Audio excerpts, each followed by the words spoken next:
میرا سوال ہے کہ مربی کے کیا معنی ہے اور وہ جماعت میں ہماری رہنمائی کس طرح کر سکتے ہیں؟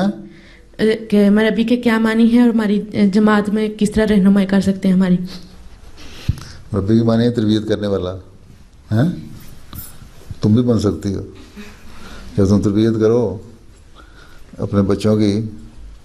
ہر عورت جو اپنے بچوں کی صحیح تربیت کرتی ہے مربی ہوتی ہے اس کی. اور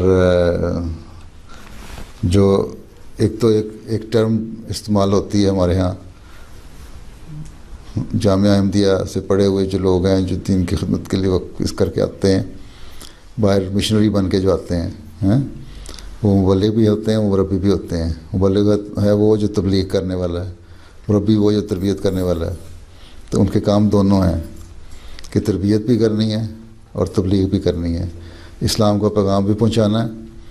اور جو آلریڈی اسلام اور احمدیت میں شامل ہیں ان کی صحیح تربیت کرنی ہے, ان کو دین کے بارے میں بتانا ہے, قرآن کریم پڑھانا, قرآن کریم کا مطلب سمجھانا, اللہ تعالیٰ اور اس کے رسول کی باتیں بتانا ہیں. صحیح ایک احمدی مربی جو ہے مبلغ جو ہے وہ تربیت بچوں کی کرے. حضرت مسیح علیہ السلام نے جس طرح ہمیں بتایا ہے اس طرح بتانا. خلفاء مختلف وقتوں میں جو بتاتے رہتے ہیں ان کو بتانا تاکہ جماعت کی تربیت صحیح رنگ میں ہو سکے اور جماعت کا ایک رخ پہ ساری بہتی رہے. ہاں ٹھیک ہے, اسٹریم لائن کر دینا. ٹھیک, تو اگر کوئی مربی نہیں تربیت کرتا تو تم اس کو یاد کرا دینا یہ کام ہے.